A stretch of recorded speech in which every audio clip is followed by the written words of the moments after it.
من رضی باللہ ربا وبمحمد رسولا وبالاسلام دینا، جو شخص راضی ہو گیا، جس کا دل ٹھک گیا کہ اللہ میرا رب ہے، محمد میرے رسول ہیں اور اسلام میرا دین ہے، اگر یہ کیفیت ہو گئی ہے تو اب محمد کا، اللہ کا، اسلام کا، قرآن کا کوئی حکم ایسا نہ ہو کہ جسے پسے پش ڈال دیا جائے۔ یہ استقامت، اطاعت سب سے پہلے۔ پھر ایک استقامت باطنی ہے، اللہ کی رضا پر راضی رہنا، جو کچھ ہو رہا ہے اللہ کی مرضی سے ہو رہا ہے۔ ہمارے والد صاحب ایک واقعہ سنایا کرتے تھے، یہ غالباً 1919 میں پلیگ بہت بڑی پھیلی تھی، اور ایک تھے اللہ کے بندے، ولی اللہ، صوفی، وہ صوفیاء کرام میں سے حصار میں عبد الصمد خان صاحب، جنہیں حضور جی کہا جاتا تھا، وہ پھر پاکستان میں بھی آ گئے تھے۔ یہ جو مسجد ہے انارکلی کے چوک میں، مسلم مسجد، اس کا سنگ بنیاد انہی کا رکھا ہوا ہے۔ وہ حضرت جی، ان کے 2 جوان بیٹے تھے، ایک ہی دن میں دونوں فوت، انتہائی خوبصورت۔ یہ پٹھان تھے کیبل پور کے علاقے کے، نہایت وجیح، سرخ و سفید رنگت، 2 جوان بیٹے، اور ایک دن میں دونوں بچے ختم ہوئے۔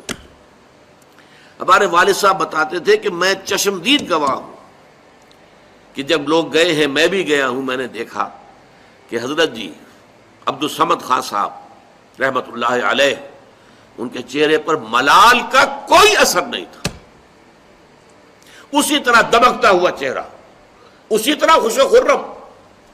لوگ کہتے تھے حضور بڑا افسوس ہے۔ بھائی وہ افسوس کا ہے کا، اللہ کا مال تھا، اللہ نے لے لیا۔ ما اصاب من مصیبت فی الارض ولا فی انفسکم الا فی کتاب من قبل ان نبرأها، یہ تو اللہ تعالیٰ کی طرف سے، لکہ لا تاسوا علی ما فاتکم ولا تفرحوا بما آتاکم واللہ لا یحب کل مختال فخور۔ اللہ کچھ دے دے تو اترایا نہ کرو، کچھ چھین لے تو افسوس نہ کیا کرو۔ اللہ نے چھینا ہے، کوئی حکمت ہوگی۔ یہ جب تک کیفیت نہیں ہے تو استقامت کا ہو۔ راضی برضائے رب، رضائے رب پہ راضی رہے، یہ حرف آرزو کیسا؟ خدا خالق، خدا مالک، خدا کا حکم، تو کیسا؟ تیری مرضی، میری پسند، میری رائے۔ Who are you؟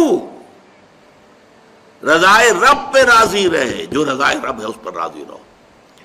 یہ ایسا ہو جانا چاہیے، یہ یوں ہو جانا چاہیے، یہ کیا حرف آرزو؟ وہ ہوگا جو اللہ چاہے گا، تم کاہے کی آرزو لگا کر بیٹھے ہوئے ہو؟ رضائے حق پہ راضی رہے، یہ حرف آرزو کیسا؟ خدا خالق، خدا مالک، خدا کا حکم۔